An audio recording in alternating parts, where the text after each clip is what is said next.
आप सभी को मेरी तरफ से जय माता दी। जो मनुष्य, जो भक्त, जो साधक, चाहे जो भी मनुष्य भगवान को हमेशा याद करता है या हमेशा वो देखता रहता है, चाहे वो फोटो के माध्यम से हो, मूर्ति के माध्यम से हो, मंदिर के माध्यम से हो या फिर सपने में ही सही, लेकिन भगवान को जो हर वक्त याद करता है या फिर देखता रहता है, उन मनुष्य पर, उन साधक पर, उन भक्त पे भगवान सदा प्रसन्न रहते हैं, सदा खुश रहते हैं। भगवान के भक्तों में जो सबसे उच्च श्रेणी के भक्त होते हैं, वही लोग के अंदर भगवान को हमेशा याद करने की और देखते रहने की शक्ति प्रदान होती है।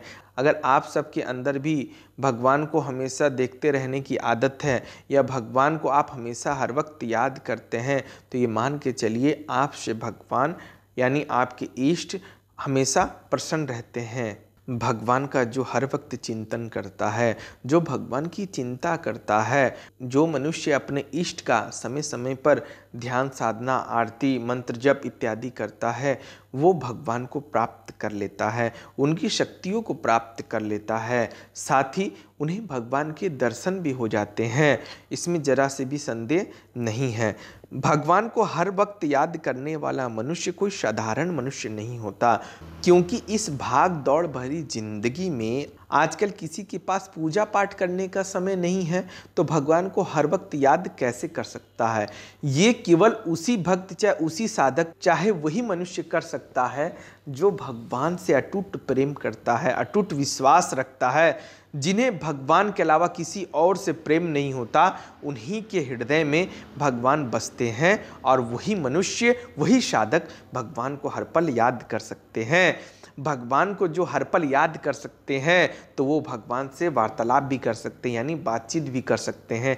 इसमें जरा से भी शंका नहीं है। भगवान को हर वक्त याद करने वाले भक्तों के साथ भगवान सदा रहते हैं, उन्हें एक पल के लिए भी अकेला नहीं छोड़ते हैं। और साथ ही उनके भक्त को ये चीज़ भली भांति मालूम भी होती है, उन्हें एहसास भी होता है कि उनकी इष्ट, उनकी आराध्य उनके साथ ही है। अगर ऐसा नहीं होता तो वो साधक 24 घंटा भगवान को याद नहीं करता। भगवान भी अपने भक्त को अपने होने का एहसास कराते हैं, भले प्रत्यक्ष रूप में ना कराएं, लेकिन अपने होने का एहसास वो कराते रहते हैं और लोगों को महसूस भी होता है। इसमें संदेह वाली बात नहीं है।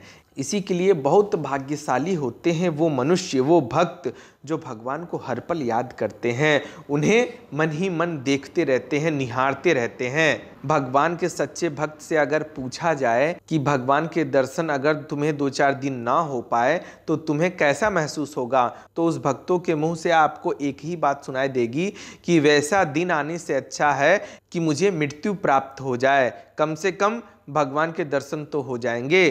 क्योंकि जो मनुष्य, जो भक्त भगवान से सच्चा प्रेम कर लेता है, अपने हृदय में अपने इष्ट को बसा लेता है, उनके लिए किसी चीज़ का मोह माया नहीं रहता। वो हर मोह माया से, हर माया जाल से छूटकर वो परमात्मा को प्राप्त हो जाता है। फिर परमात्मा के अलावा उन्हें किसी और चीज़ में दिलचस्पी नहीं होती, ना इच्छा उत्पन्न होती है। उन्हें एक ही इच्छा उत्पन्न होती है, वो अपने इष्ट की आराधना करें, ध्यान साधना करें, मंत्र का जप करें, उनकी सेवा करें, उनकी आरती करें। यही भक्तों के अंदर भावना उत्पन्न होती है। भगवान ने भी स्वयं कहा है कि जो मुझे अपना मान लेता है तो मैं भी उसे सदा के लिए अपना मान लेता हूँ, अपना बना लेता हूँ, अपने गोद में खिलाता हूँ, अपने साथ सैर कराता हूँ और अपने धाम लेकर चला जाता हूँ। इसमें संदेह वाली बात नहीं है। बस आपको भगवान से सच्चा प्रेम करने की आवश्यकता है। जो हमेशा भगवान को देखते हैं और जो भगवान पे ही अपना मन लगाते हैं और भगवान का चिंतन करते हैं, उन्हें ही भगवान प्राप्त होते हैं। चाहे वो किसी भी धर्म का हो, चाहे वो किसी भी जाति का हो, उसका कौम कोई भी हो, लेकिन जो भगवान को सच्चे दिल से पुकारता है, भगवान उनके पास खींचे चले आते हैं।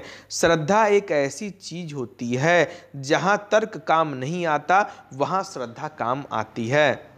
मनुष्य का जीवन बहुत ही अल्प है, यानी बहुत ही छोटा है, और बहुत लंबा भी है। इसी के लिए परमात्मा की प्राप्ति के लिए आप तत्परता के साथ कमर कसकर भक्ति में लग जाना चाहिए। जैसे हम रुपया कमाने के लिए कमर कसकर लग जाते हैं, वैसे ही परमात्मा की प्राप्ति के लिए चेष्टा करने से परमात्मा की प्राप्ति शीघ्र हो सकती है। इसमें जरा से भी संदेह नहीं है। जो ईश्वर के भक्त होते हैं उन्हें काम क्रोध इत्यादि नहीं सताते हैं, उन्हें काम क्रोध इत्यादि की समस्या नहीं आती है। भगवान का सच्चा भक्त तो वही है जो भगवान के काम के लिए हमेशा तैयार रहता है, यानी रत रहता है, और आसक्ति और अहंकार का त्याग कर तन मन धन से सब कुछ भगवान को अर्पण कर देता है। वही भगवान के सच्चे भक्त कहलाते हैं। अगर मेरे द्वारा दी गई जानकारी आप सभी को पसंद आई हो तो चैनल को सब्सक्राइब जरूर करिएगा।